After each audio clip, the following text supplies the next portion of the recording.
In football, there are two ways to go about your business: beautiful football played with style and flair, or ugly football played with grit and determination. The Premier League has seen its fair share of both over the years, but since Pep Guardiola arrived at Manchester City in 2016, the general consensus is that they have raised the bar for how football should be played in the Premier League.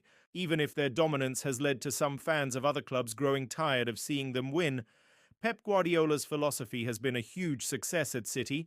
After winning his third Premier League title last season, he now has 3 league titles under his belt, along with 3 League Cups.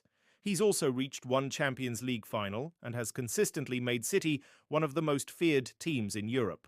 However, his reign hasn't been all plain sailing. In fact, it's been quite the opposite. Guardiola has endured some turbulent times at the Etihad, but he has managed to turn things around time and again. Let's take a look at some of those difficult moments and how he overcame them. Before we start, make sure to subscribe to our channel so you don't miss any of our videos. And above all, show your support for us. It will help us grow. The first season syndrome. Pep Guardiola's first season at Manchester City was a disaster by his own admission. His team finished in 3rd place in the league, which in itself isn't a bad result. But expectations were high at the Etihad following his arrival. The citizens had finished 4th in the previous campaign, and the hope was that he would improve on that. But a poor start to the season meant that they had to play catch-up throughout. They ended up 15 points behind champions Chelsea, and it was the first time since 2015 that they hadn't qualified for the Champions League. However, Guardiola refused to use the lack of Champions League football as an excuse and instead laid down the gauntlet for the following season. He said, "When we played in the Champions League last season, we went out in the first round. Next season, we won't be involved, so maybe we can do something important in the Premier League." Ironically, that turned out to be true, as the next season they won their first Premier League title, defending the title.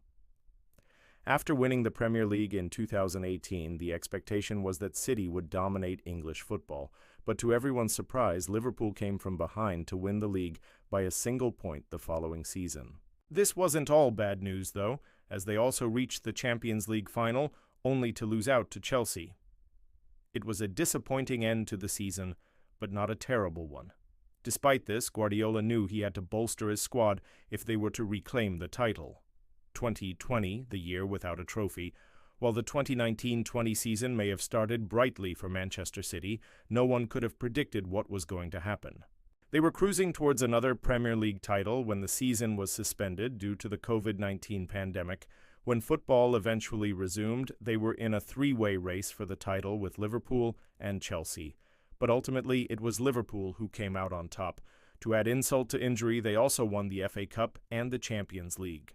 So City went the entire season without a trophy, but this disappointment was overshadowed by the global pandemic. Guardiola and his players dealt with this setback in the best way possible, though, by winning 3 trophies the following season. Inexperienced squad. In 2021, the average age of Manchester City's matchday squad was just 25 years old. This was due to injuries to key players like Kevin De Bruyne, Aymeric Laporte, and others. Guardiola fielded one of the youngest starting XGs in Premier League history.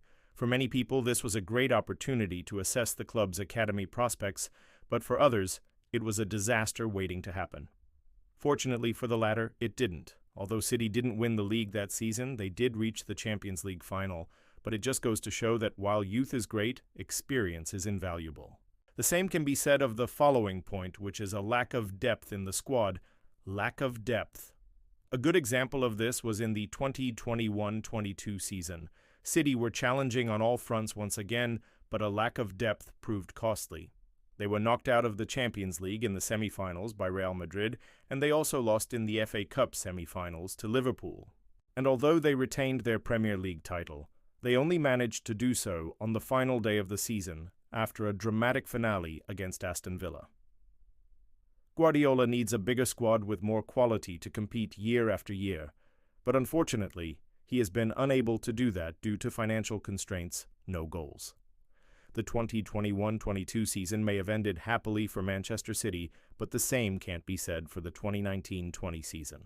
They failed to score in 9 Premier League games during that campaign and drew too many matches. In fact, they dropped 23 points from winning positions. That season will be remembered for Liverpool's attacking prowess, but City struggled to find the back of the net themselves. Sergio Aguero's departure the following summer highlighted the club's lack of a prolific striker. And although they've done well to find a solution to that problem, it remains to be seen whether they can replicate their free-flowing attacking football from the past few seasons.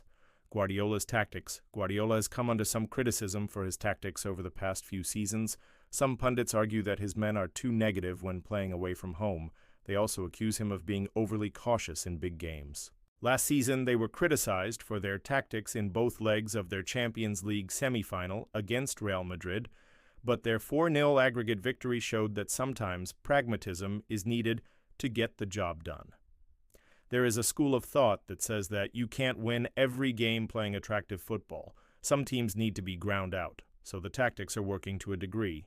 There is one thing that Guardiola does better than most, though, and that is man management.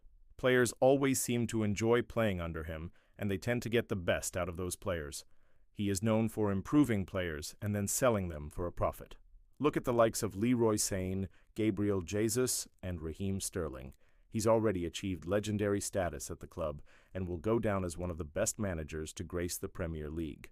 But he still has a lot to prove if he wants to overtake Sir Alex Ferguson and become the greatest manager of all time. That's all for now, folks. Thanks for watching. Don't forget to subscribe so you don't miss anything. Catch you later.